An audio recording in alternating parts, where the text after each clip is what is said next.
Bună, sunt Cristiana de la German Kulturhaus.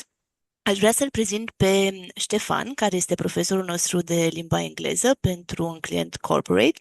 Ștefan a locuit în Texas și și-a încheiat studiile de limba engleză în anul 2016 și a făcut modulul CELTA de la Trinity College pentru predarea limbii engleze. Salut, Ștefan!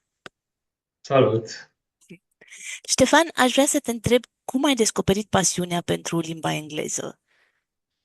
A zice, după ce m-am întors din Texas, aveam 4 ani și cred că pentru mine a continuat, practic, um, descoperirea limbii engleze, nu numai datorită familiei, pentru că toți predăm limba engleză în familie, dar și datorită desenelor animate, care erau în engleză pe atunci.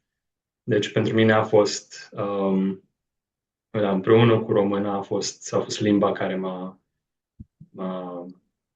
acompaniat în toată viața.